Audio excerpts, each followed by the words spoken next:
BNP আরো 10 বছর আন্দোলন করলেও শেখ হাসিনাকে হটাতে পারত না। বিএনপি যতই নিপীড়িত নির্যাতিত হোক আওয়ামী লীগ দ্বারা জনগণের কিন্তু সহানুভূতি পায়নি।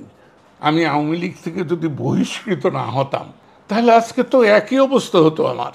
আমি তো আমির হোসেন আমুর মতোই পালাতাম না, পিছন মোড়া দিয়ে হ্যান্ডকাপ লাগাই। এটা কিন্তু আমি অতীতে কোনোদিন দেখি নাই, শুনি নাই। আমি কিন্তু জুন মাসেই অনুভব করতেছিলাম যে পরিস্থিতি খুব ভয়াবহ। যেমন এই 36 জুলাই আন্দোলনে বিএনপি যে আন্দোলন করেছে, 15.5 বছর যে তারা নিপীড়িত নির্যাতিত হয়েছে, তাদের গগনবিদারী চিৎকারের কথা কিন্তু আমরা ভুললে চলবে না। যে যত কথা বলুক, বিএনপি গণমানুষের সামনে আওয়ামী লীগের চরিত্র তুলে ধরেছে। আর আওয়ামী লীগ তো নিজেই তার চরিত্রটাকে জনগণকে নিপীড়ন করে, শোষণ করে, অত্যাচার করে সেটা প্রমাণ করে দিয়েছে। ভোট ছাড়া ভোট নির্বাচন। কিন্তু এর মুখে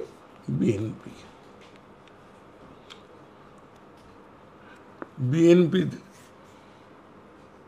রান্না করে ডালে বাগার দিছে, কি বলে, বৈষম্য বিরোধী ছাত্র আন্দোলন। খুব ভালো, আমি কিন্তু তাদেরকে প্রশংসা করি।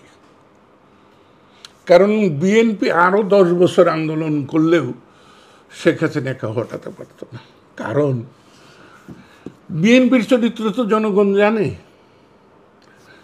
আওয়ামী লীগ ক্ষমতায় আসার পরে তো বিএনপি 5 বছর ছিল আগে।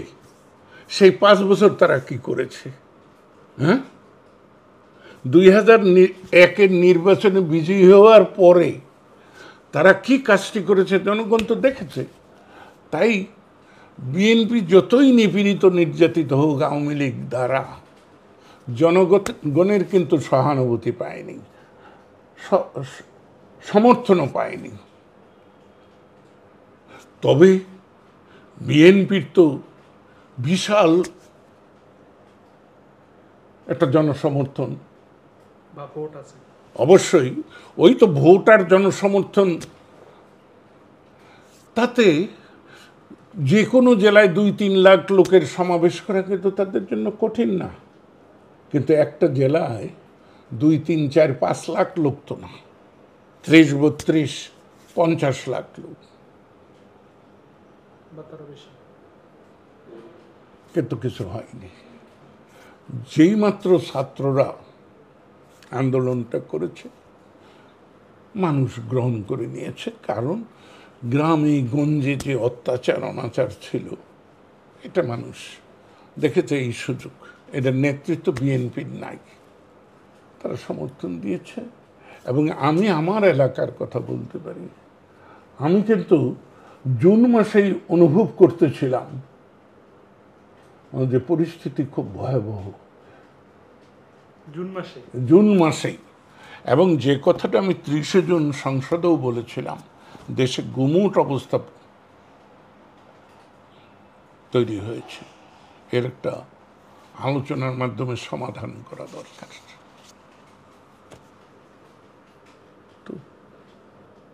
কিন্তু সেই বিএনপি এদের বিরুদ্ধে গেল কেন? এদের কথা শুনছে না কেন? প্রথমত হলো তাদের শ্রেণী চরিত্রটা। এই শ্রেণী চরিত্রের দিক থেকে আওয়ামী লীগ আর বিএনপি কিন্তু কোনো ভিন্ন চরিত্রের না। এরা এক রক্তজাত, এক বংশজাত। আমি তো এই বংশজাত। সেইখানে আমি যেটুকু যে পাঠ অভিজ্ঞতা দিয়ে আমি এর বাইরে যে অবস্থান করতে চেষ্টা করি। এবং আমি দেখেছি, আমাকে যে যাই বলুক, আমি দেখেছি আমার আল্লাহ আমার প্রতি এত সদয় যে আমাকে যে কোনো সংকটে সে রাস্তা দেখায়। আমি আওয়ামী লীগ থেকে যদি বহিষ্কৃত না হতাম তাহলে আজকে তো একই অবস্থা হতো আমার। আমি তো আমির হোসেন আমুর মতোই দেশের বাইরে যেতাম না, পালাতাম না। আর না পালালে ওই পিছন মোড়া দিয়ে হ্যান্ডকাপ লাগায়, এটা কিন্তু আমি অতীতে কোনো দিন দেখি নাই, শুনি নাই। আমি কম করে 20 বার গ্রেপ্তার হয়েছি, 14 বছর জেল কেটেছি, এই কাণ্ড আমি দেখি নাই।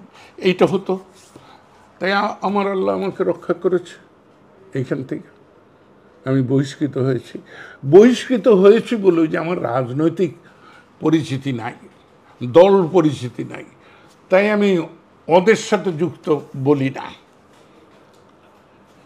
এবং আমি স্পষ্ট করে বলি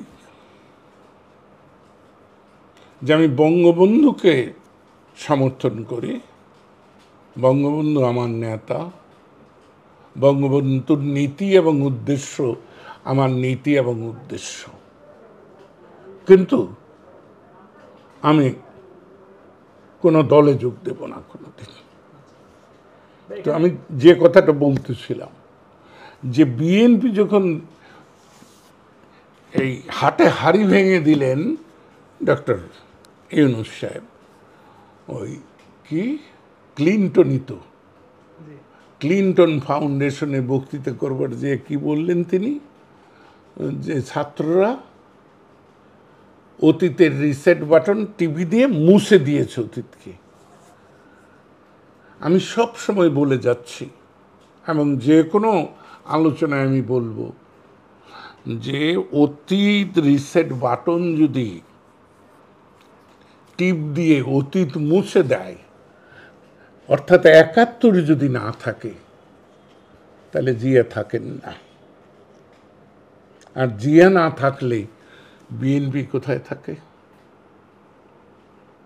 ৭১ প্রশ্নে তো স্যার সবাই একমত হবে এবং এটা তো বাদ দেওয়া যাবে না। আর কেউ যদি এখন পরবর্তী সময়ে প্রতিক্রিয়া দেখে আমার তরুণ বন্ধুরা একটু সুর বদলাইছে, কিন্তু না, প্রথম সুর তাদের ওটাই ছিল। অনেক কথা এটাও বলে যে ৪৭-২৪ এই দুটো কথা বলে, কিন্তু মাঝে তো ৭১-৯০-৬৯ সবই তো আছে। তো এখন সেটাই হয়েছে সমস্যা। তো সেই সমস্যার থেকে আমরা বেরিয়ে আসতে পারবো না। এটা একটা যুদ্ধ, চিন্তার যুদ্ধ, চেতনার যুদ্ধ, নীতির যুদ্ধ। আমি যুদ্ধকে ভয়ও পাই না, আর আমি যুদ্ধ ডেকে আনতে চাই না। যদি যুদ্ধ আমার উপরে চেপে যায়, আমি সেটার মোকাবেলা করতে সবসময় প্রস্তুত।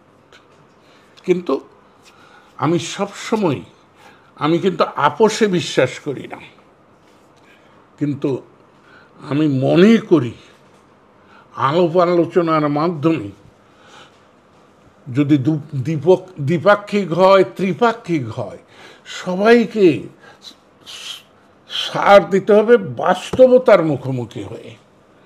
অবাস্তব চিন্তা করলে হবে না। আর ডক্টর ইউনূস সাহেবকে নিয়ে আমার কিন্তু খুব কোনো অভিযোগ নাই, কারণ আজকের যে অস্থিরতা, যে সমস্যা, এটা তো উনি তৈরি করেন নাই, তৈরি করেছে